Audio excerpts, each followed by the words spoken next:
Nah, ini yang pertama terkait dengan masalah penyelesaian perkara kriminalitas melalui RJ yang sangat mendasari adalah di Perpres nomor 18 tahun 2020, yaitu penerapan keadilan restoratif dalam sistem peradilan pidana. Ini yang melandasi kita untuk melaksanakan program penyelesaian perkara melalui RJ.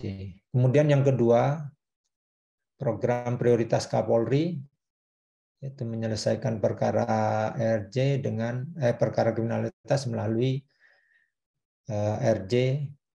Kemudian yang kedua, rencana aksi Polri terhadap penyelesaian perkara melalui RJ juga. Tadi juga sudah disindir sama Dr. Arfan, Surat Edaran Kapolri nomor 2 2021.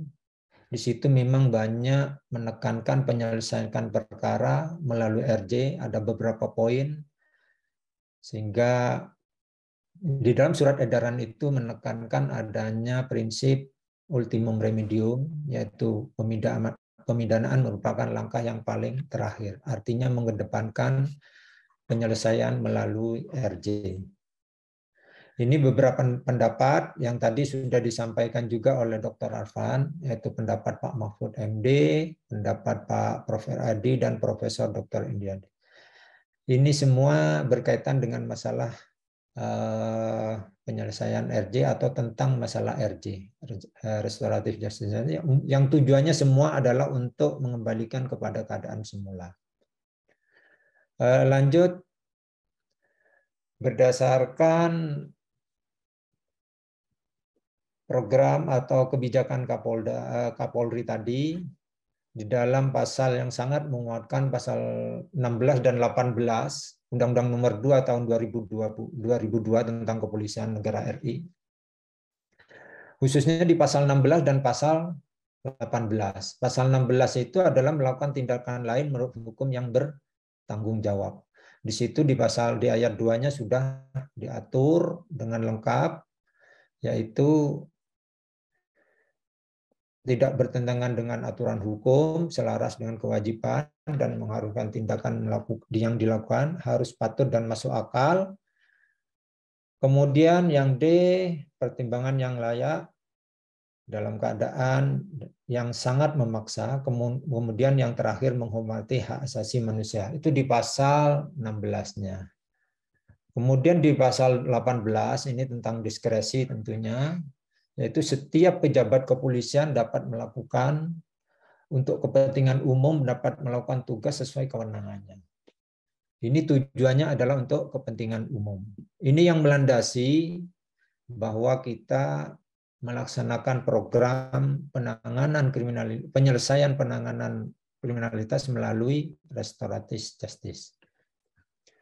Kemudian berikutnya terkait dengan masalah landasan penyelesaian RJ, itu terbit Perpol nomor 8 tahun 2021.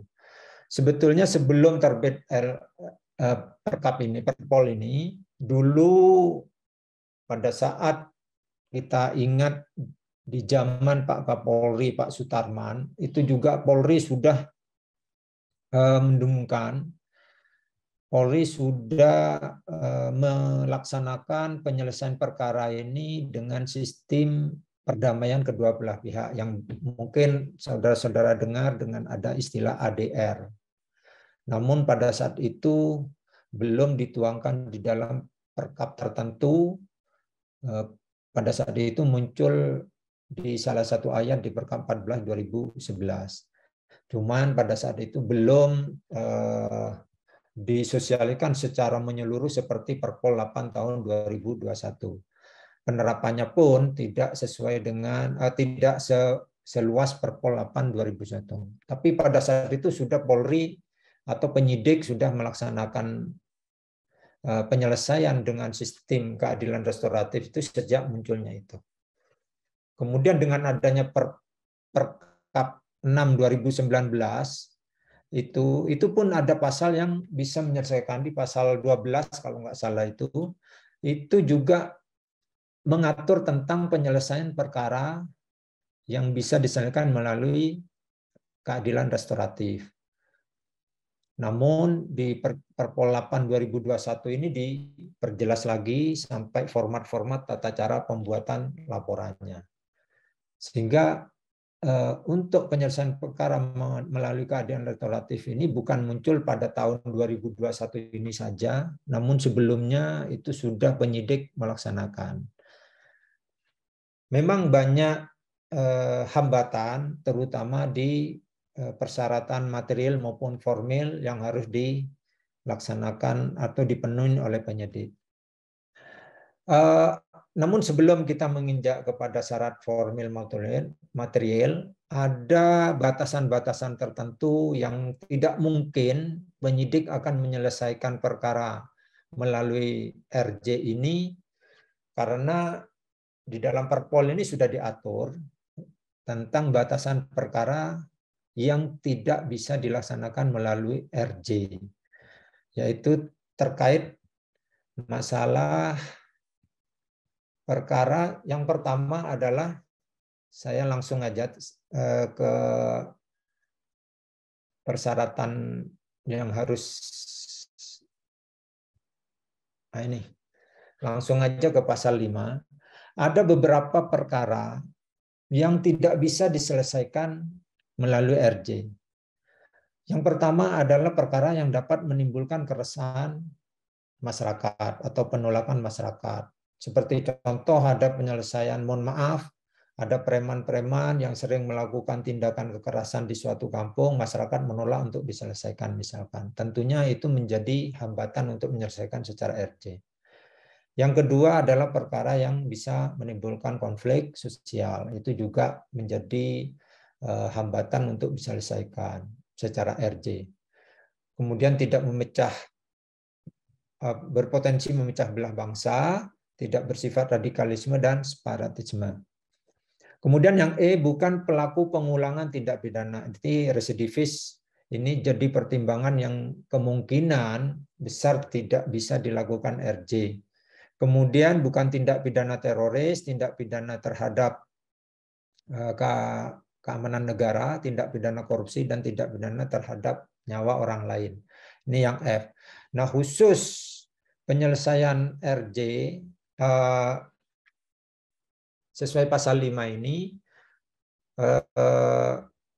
Kapolri melalui Kabar Reskrim itu menekankan kembali tidak hanya perkara yang bisa berdampak atau merugikan nyawa orang lain, tapi juga perkara yang bisa merusak kehormatan seorang wanita. Ini pun akan menjadi pertimbangan untuk tidak diselesaikan secara RJ.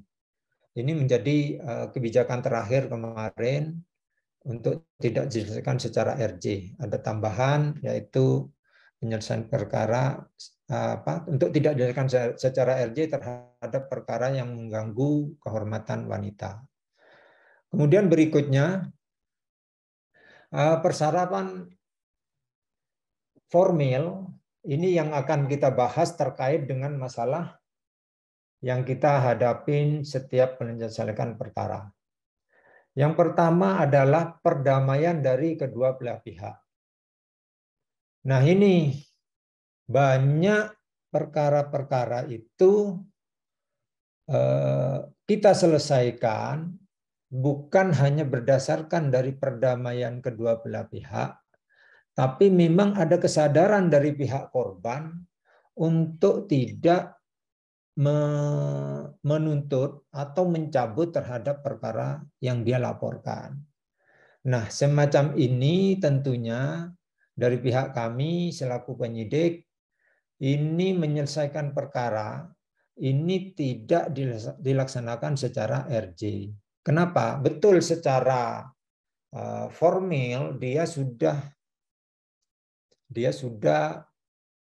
tidak memberikan tidak memberikan beban kepada terlapor, kepada pelaku untuk mengganti kerugiannya karena dia mencabut. Namun dia tidak ada kerugian yang diterima yang harus diterima oleh terlapor, tidak ada. Namun ada banyak pelapor yang melakukan pencabutan. Nah, semacam inilah kita tidak akan melaksanakan secara RJ namun kita hentikan perkara itu atas dasar surat pencabutan, surat tidak keberatan dari pelapor untuk menyelesaikan perkara itu diselesaikan baik di proses penyelidikan maupun penyidikan. Terkait dengan masalah pemenuhan persyaratan formil juga, yang pertama adalah ada perdamaian dari kedua belah pihak, kemudian pemenuhan hak-hak korban. Nah, seperti contoh yang saya kemukakan di awal tadi, tidak semua hak-hak korban itu terpenuhi, namun perkara itu oleh pelapor dibuat suatu pernyataan untuk diselesaikan kepada penyidik. Contoh, misalkan pelapor ini sudah mengetahui bahwa terlapor itu sudah tidak mungkin untuk mengganti biaya terhadap pelapor.